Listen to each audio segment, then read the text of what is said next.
नमस्कार सबको। दोस्तों, एक ना माइंड में बड़ी कन्फ्यूज़न है कि जब हमारी रिफ्यूज़ल्स आ जाती हैं तो उसके बाद कितने परसेंट चांसेस होते हैं। इसमें बहुत बड़ी कन्फ्यूज़न है। कोशिश करूँगा आज की वीडियो के माध्यम से आपको समझाने की। वीडियो अच्छी लगी तो शेयर कर देना, अगर मेरे चैनल पर नए हो तो उसको सब्सक्राइब कर देना। दोस्तों, हम चांसेस की बात करते हैं। चांसेस रिफ्यूज़ल से पहले भी और चांसेस रिफ्यूज़ल के बाद भी। दोस्तों, ये जो चांसेस होते हैं ना, वो आपकी फ़ाइल के ऊपर डिपेंड करते हैं, आपकी प्रेजेंटेशन के ऊपर डिपेंड करते हैं। और हमेशा याद रखना, वीज़ा के चांस आपने ही बढ़ाने हैं। आपकी फ़ाइल में दम है तो वीज़ा मिलेगा, अगर आपकी फ़ाइल में कोई कमी है तो वीज़ा नहीं मिलेगा, चाहे आप 100 बार लगा लो, चाहे आप 200 बार लगा लो। अब माइंड में बात आती है कि ये चांसेस कैसे बढ़ाएं। चाहे आपने फर्स्ट बार अप्लाई करना है, चाहे आप रिफ्यूज़ल का टेस्ट देख चुके हो, तो चांसेस कैसे बढ़ेंगे। दोस्तों, ये जो चांसेस होते हैं ना, सबसे पहले डिपेंड करता है आपने जाना क्यों है। देखो, किसी भी कंट्री में जा रहे हैं, वो कंट्री वाला आपसे पूछेगा भी, भाई मेरी कंट्री, अगर हम कनाडा की बात करते हैं तो कनाडा ही क्यों चूज़ किया आपने, यूके क्यों नहीं गए, यूरोप क्यों नहीं गए, न्यूजीलैंड क्यों नहीं गए, ऑस्ट्रेलिया क्यों नहीं गए, वाई कनाडा। अगर हम कनाडा की बात करते हैं, हर एक कंट्री इसी प्लेटफॉर्म पे चलती है। सम टाइम हम कहीं ना कहीं इसमें कमज़ोर हो जाते हैं और पर्पज़ ऑफ विज़िट को लेकर रिफ्यूज़ल आ जाती है। इसको हमें समझना पड़ेगा, हम क्यों जाना चाहते हैं।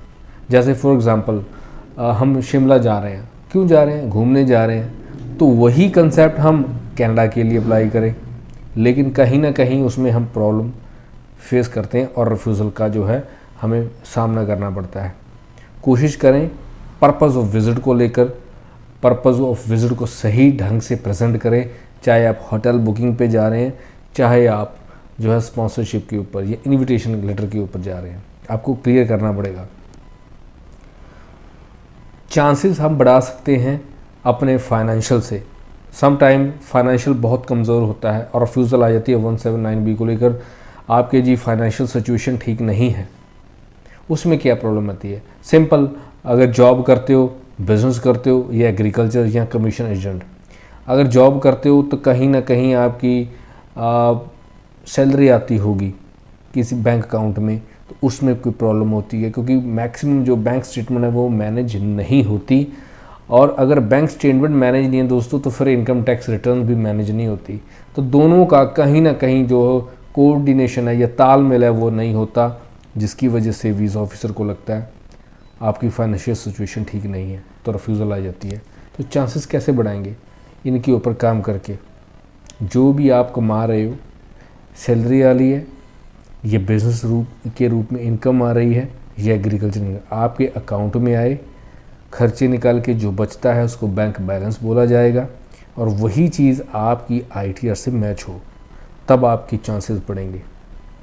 उसके बाद वीज़ा ऑफिसर देखता है वापस क्यों आओगे, या तो जॉब या फैमिली टाइज़। तो फैमिली टाइज़ को दिखाने में भी हमें कहीं ना कहीं मिस्टेक हो जाती है, वापस आना। फॉर एग्ज़ाम्पल, आप शिमले गए हैं तो वापस क्यों आओगे भाई। अगर आप अपने आप से खुद से सवाल पूछो तो क्यों आओगे वापस। ऑफ कोर्स मेरा घर है। अगर आप सारे नहीं गए तो आप अपनी फैमिली के लिए आओगे, आप अपनी जॉब के लिए आओगे, अपने बिजनेस के लिए आओगे। तो इसको आप अच्छे ढंग से प्रेजेंट कर सकते हो और अपनी चांसेस को बढ़ा सकते हो। लेकिन जो मैक्सिमम रिफ्यूज़ल्स आती हैं तो इन्हीं सभी के ऊपर आती है। आप सबको इस सभी कंसेप्ट्स के ऊपर काम करना पड़ेगा और चांसेस बढ़ाने पड़ेंगे और वीज़ा आपके हाथ में आ जाएगा। लेकिन होता नहीं है। होता क्या है कि हम अगेन एंड अगेन जो है रीअप्लाई करने में लगे हुए हैं। मैं आपको सजेशन देता हूं कि रीअप्लाई करने की बजाय, अगर आपकी रिफ्यूज़ल आ भी गई तो रीअप्लाई करने की बजाय ना थोड़ा सा पेशेंस रखें और अपनी प्रोफाइल के ऊपर काम करें। आपकी एक रिफ्यूज़ल आई है, आपकी 4 आई हैं, आपकी 10 आई हैं, करना क्या है, आपने अपनी सारी जो रिफ्यूज़ल्स आई हैं उनको साथ रखना है और जो उसमें कमी लग रही है उसके ऊपर काम करना शुरू कर देना है। फाइनेंशियल सिचुएशन के ऊपर काम करना है, अगर आई है तो उसमें बैंक स्टेटमेंट और ITR पे ऊपर काम करना पड़ेगा। उसको आपको 4-6 महीने देने पड़ेंगे। अगर पर्पस ऑफ विज़िट को लेकर आई है और फैमिली टाइज को लेकर आई है, उसको क्लियर करना पड़ेगा। ठीक है जी। सो ऐसे ही आप चांसेस बढ़ा सकते हो। अगर सोचोगे कि ट्रायल कर लें तो फिर दोस्तों ट्रायल ही होगा, आपको वीज़ा नहीं मिलेगा। ट्रायल के चक्कर में आप एक नहीं फिर कितनी रिफ्यूज़ल लेके बैठते हो और एंड में क्या होता है, आप जो है निराश होकर बैठ जाते हो। फिर आप अपनी किस्मत को कोसते हो या फिर कनाडा गवर्नमेंट को कोसते हो। कहीं ना कहीं आप कंफ्यूज हो जाते हो और फिर जिस एजेंट से करवाते हो फिर उससे इरिटेट होते हो, यार उसमें कोई प्रॉब्लम होगा। फिर आप दूसरा नया पकड़ते हो, फिर आप तीसरा पकड़ते हो। तो अलग अलग एक्सपीरियंस से जो है सारा काम ख़राब हो जाता है। लेकिन आपको प्रॉब्लम नहीं पता लगती कि एग्जैक्ट प्रॉब्लम है कहाँ। इसका सीधा और सिंपल तरीका है दोस्तों, अपने आप को अवेयर रखो। जब आपको पता चल जाएगा तो मुझे नहीं लगता कि आपको दर दर ठोकरें खानी पड़ेंगी। राइट। सो जो चीज़ें मैंने बताई हैं उसी के ऊपर काम करो। फिर भी आपको कोई लगता है कोई कन्फ्यूज़न है, you have only one solution, future makeovers. कभी भी कॉल करके अपॉइंटमेंट फिक्स करके मुझे आके मिलें। डेफिनेटली आपको एक सच्ची और अथेंटिक इन्फॉर्मेशन दूंगा जिससे कि आप फर्स्ट टाइम में भी अप्लाई कर सकते हो, वीज़ा ले सकते हो। और अगर आपके पास रिफ्यूज़ल्स हैं, 1 नहीं 5 नहीं 10, उसके बाद भी आप जब रीअप्लाई करोगे उसके बाद भी आप वीज़ा के चांसेस को बढ़ा सकते हो। सो आज के लिए इतना दोस्तों।